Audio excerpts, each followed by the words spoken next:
Salut, je suis Emmanuel Kakpo et c'est un plaisir pour moi de vous retrouver pour ce nouveau numéro de notre chronique quotidienne, la quotidienne.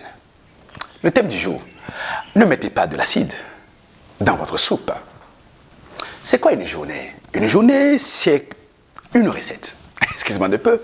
Lorsque vous prenez votre journée, vous êtes en train de préparer une soupe. Celle que vous allez consommer à la fin de la journée. Rappelez-vous la méthode de l'assiette du bonheur.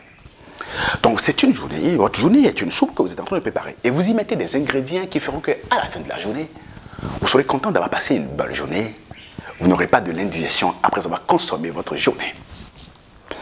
Alors, en général, qu'est-ce qui se passe? Lorsque nous sommes en train de dérouler notre journée, il y a un ensemble d'événements qui viennent et qui sont des condiments qui sont mis sur la table du chef que nous sommes. Le chef qui est en train de concocter sa journée, sa recette de la journée. Et nous devons alors faire très attention quant à quel ingrédient on met dans la soupe, c'est-à-dire dans notre journée. Un jour, nous étions en train d'aller à un rendez-vous très important. Et puis, j'étais avec un associé. Et puis, un automobiliste nous a fait une queue de poisson. Lorsque l'automobiliste nous a fait la queue de poisson, il a voulu s'arrêter pour le bloquer, le coincer. Je lui ai dit, tu veux gâter ta journée. Il dit non, mais il faut que je lui dise les 4 vérités. Ah, attention. Tout à l'heure, toi et moi, nous étions en train de préparer notre stratégie pour la rencontre qu'on aura tout à l'heure. Tu veux mettre de la soupe là-dedans.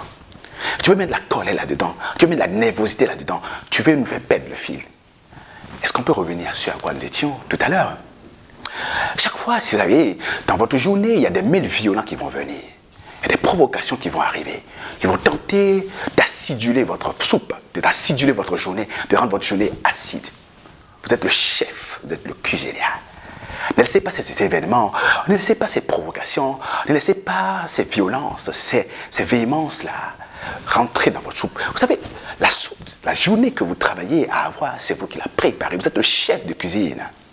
Et c'est vous qui acceptez de mettre un ingrédient là-dedans. Donc, en vous focalisant trop sur un événement qui vient de se produire, vous êtes en train de le prendre comme un ingrédient et vous le mettez dans votre journée, ça va saper votre journée. Je vais donner un exemple qui va vous choquer. Un jour, nous étions à l'anniversaire d'une amie. Pendant que nous étions en train de danser et de fêter, il y a une amie à côté, une camarade, qui était à plus de 10 000 kilomètres de chez elle. On lui a annoncé le décès de sa tante. Et puis, elle est devenue triste. J'ai dit, life goes on. Chez les Espagnols disent, lo pasa lo que pasa. La vida continua. Life goes on. Il y a des choses qui vont essayer de se passer, qui vont essayer de gâter votre vie, de gâter votre journée. C'est de l'acide. Votre journée, votre vie, c'est une soupe. Ne laissez pas tout ceci, tout casser. Vous savez, quand un événement se produit, nous pouvons prendre cet événement comme une opportunité ou comme une catastrophe, comme la fin des choses, comme le début des choses. Mais tout dépend de est-ce que nous voulons aciduler ou non notre soupe. Faites gaffe, parce qu'il y a trop d'événements, trop de provocations, trop d'attaques qui viendront ou tenteront d'aciduler votre soupe. Ne mettez pas de l'acide dans votre soupe. Dites, on se concentre sur ce qu'on faisait avant. On reste concentré sur là où on voulait aller avant.